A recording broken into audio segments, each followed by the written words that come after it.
Indian 2 பார்த்தேன். Okay. ஒரு பிரம்மாண்டமான ஒரு படைப்பை வந்து சங்கர் சார் கொடுத்துருக்காரு. வசூல் அம்பிகஸ் படும்போது பக்கத்துல இருந்து பார்த்துருக்கேன். வசூல் அம்பிகஸ்ல டேட் கிளாஷ் ஆனதுனால பாதி படத்துல என்னால் நான் பண்ண முடியல. கமல் சார் படம் அதுக்கப்புறம் நான் போய் ட்ரை விட பண்ணேன். ஏன்னா போனாவே கண்டிப்பாக அவருக்கு தெரியும். கமல் சார் நேர் பார்க்க வேண்டிய சூழ்நிலை இருக்கு. நம்ம பார்த்தாருன்னா அவர் எப்படி ரியாக்ட் பண்ணுவார், எனக்கு அந்த தாட் தான் வந்தது. சரி, அவர் ஞாபகம் வச்சிருக்காரு, வச்சிடல, இல்லை கோவப்பட்டாரு, கோவப்படல, இதெல்லாம் வந்து எனக்கு தெரியாது. பார்த்தோன்னே எழுந்திரிச்சிட்டு ஹலோ சார் அப்படின்னாரு. எனக்கு ஒரு கில்ட்டி ஃபீலிங். அவர் காலில் வந்து மன்னிச்சிருங்க சார் சொன்னேன்.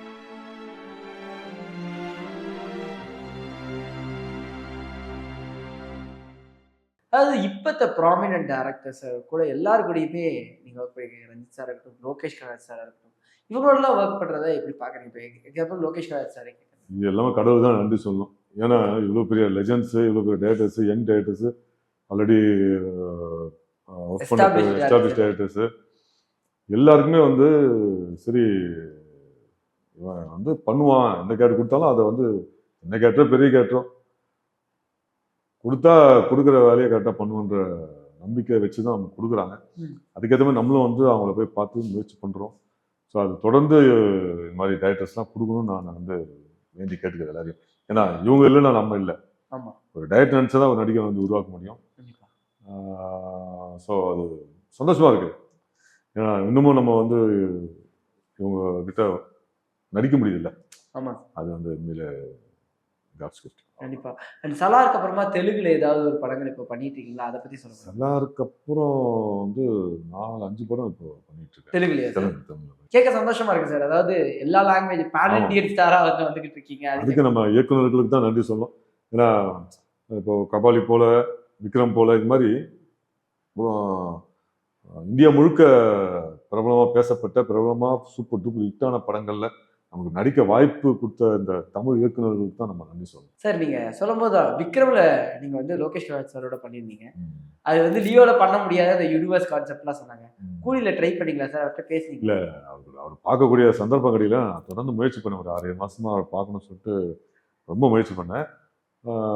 பட் கொஞ்சம் பிஸியாக டிஸ்கஷன் அப்படின்னு போயிட்டு இருந்ததுனால பார்க்க முடியல. அதுக்கப்புறம் ஒரு நாள் 2 நாள் பண்ணேன் ஆஃபீஸுக்கு. ஃபர்ஸ்ட் டைம் போனால் அவர் எங்கள் வெளியூரில் இருக்காருன்னாங்க.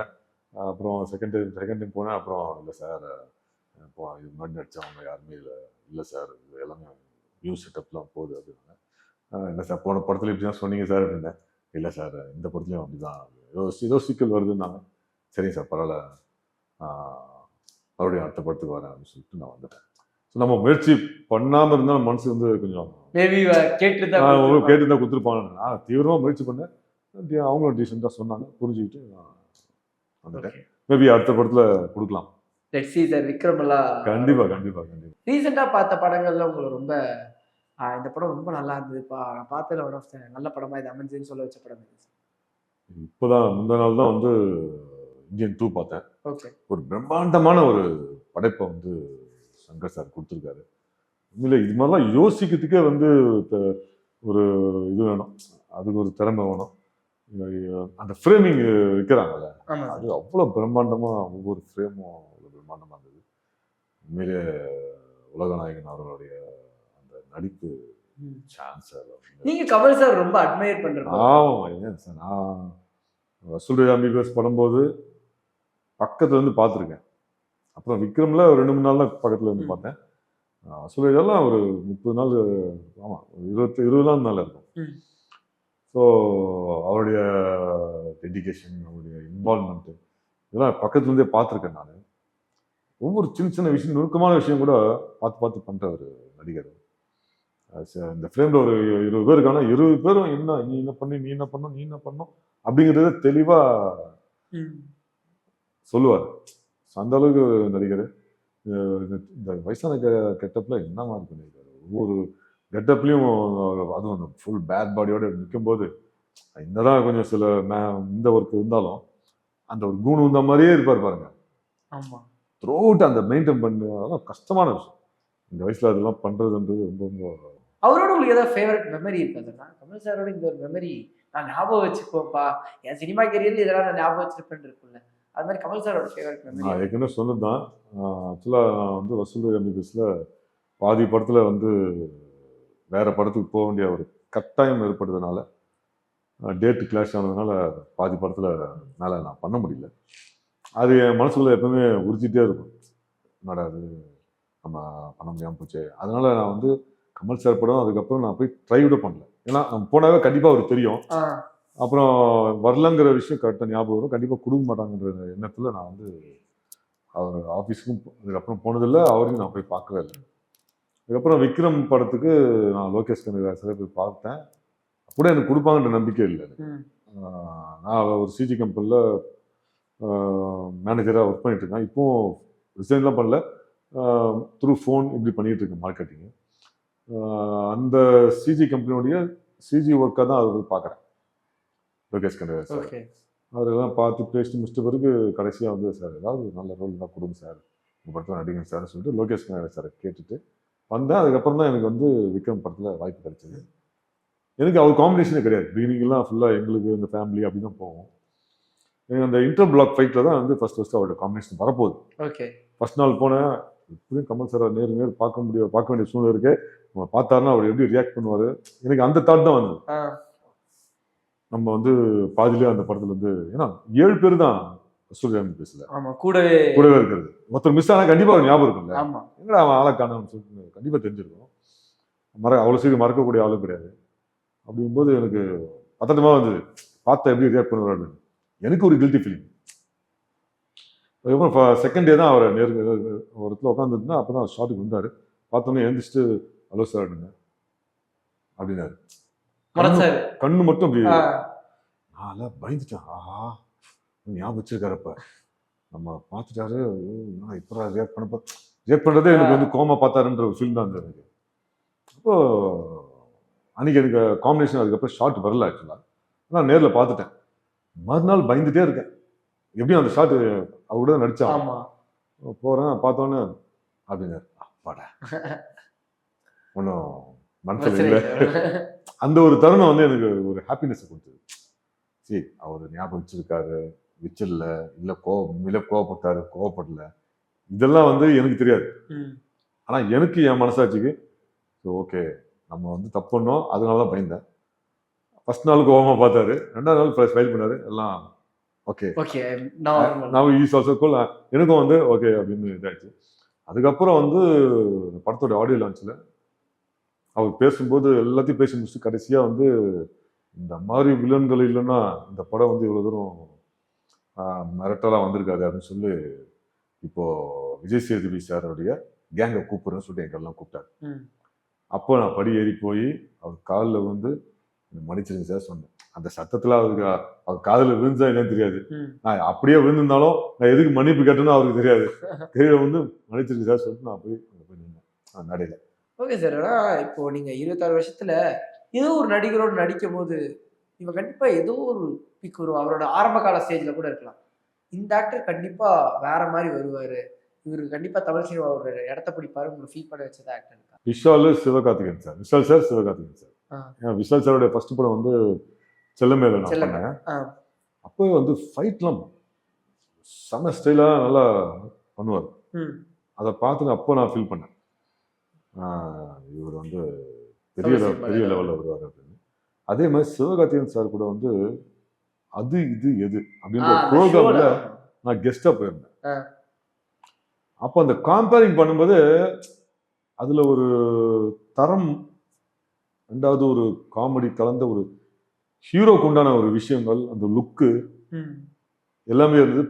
அது இல்லாம எல்லாத்தோட டேலண்டா இருந்தார். ஆனா அன்னைக்கு பார்த்து உணர்ந்தது அது நல்லா வரும் போலுக்கு அப்படின்னு தோணுச்சு. சில பேர் பார்த்தா தோணும் அது. அது வந்து 2 பேருமே நான் செக் பண்ணேன் அன்னைக்கு, ஒரு மனசுல பட்டுது அது. அவங்க 2 பேரும் இன்னைக்கு ஒரு பெரிய ஹீரோவா இருக்காங்க.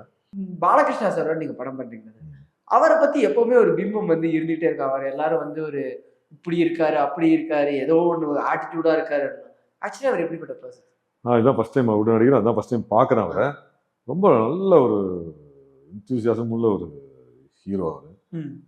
நானும் அவர் படங்கள்லாம் பார்த்துருக்கேன். நமக்கு என்ன ஓவரா இருக்கு அப்படின்னு தோணும். பொதுவாகவே தெலுங்கு படங்கள்ல வந்து இந்த பெப்பு ஜாஸ்தி. கொஞ்சம் பெப்பு ஜாஸ்தியாக இருக்கும். நம்ம சூப்பர் ஸ்டார் ஒரு காலகட்டத்தில் ஃபைட் பண்ணும்போதெல்லாம் விமர்சனம்லாம் நடந்திருக்கும் இல்லையா? ஆமா. அந்த மாதிரி வந்து இப்போ தெலுங்கு படங்கள்ல வந்து இப்பவும் அந்த மாதிரி தான் வைக்கிறாங்க ஷார்ட்டு. ஒரு ஒரு ஹீரோனா நம்மளை விட சாதாரண மக்களை விட கொஞ்சம் ஒரு படி மேல இருக்கு. So, அப்படி ரசிச்சு பழக்கப்பட்ட அந்த மக்களுக்கு கரெக்டான தீனி போறதுல தெலுங்கு டைரக்டர்ஸ் வந்து கரெக்டா பண்றாங்க. ஏன்னா அதுல வந்து ஒரு சூப்பர் ஸ்டார் அந்தஸ்துல இருக்கிறது வந்து நம்ம பாலகிருஷ்ணன் சார் படம். ஏன்னா தெலுங்கு படத்துலயே வந்து கொஞ்சம் அந்த ஒரு ஃபைட்டுன்னா இவர் பண்ணா அது கரெக்டாக தான்டா இருக்கும் அப்படின்ற ஒரு நம்பிக்கையை ஏற்படுத்தக்கூடிய அளவுக்கு அவர் நடிச்சிருப்பார். ஆமா. பாலகிருஷ்ணன் சார். ஏன்னா மற்ற ஹீரோக்களோட இவர் வந்து ஒரு படி மேல இருப்பார். அந்த அந்த பிரமிப்பை கொடுக்கறதுல ஃபைட் வந்து ஒரு பிரம்மாண்டமா இருக்கிறதுல நம்பவே முடியாது. ஆனா அது பாக்குற ஆடியன்ஸுக்கு அதை வந்து ரசிக்க வைப்பார். அவர் பண்ணாதான் கரெக்டா இருக்கும் அப்படின்னு அதை நம்ப வைப்பாரு. ஸோ அது வந்து அவருடைய பெர்ஃபார்மன்ஸ்ல அதை காமிப்பார். பழகும்போது ரொம்ப ரொம்ப தன்மையா ரொம்ப ரொம்ப அழகா பேசுறாரு. ஆனா ஃப்ரேம் அந்த ஃப்ரேம் அந்த ஆக்ஷன் சொன்னோன்னு கண்ணாடி பார்த்தா நமக்கு அப்படி இருக்குது. பவர்ஃபுல்லான வாய்ஸ்.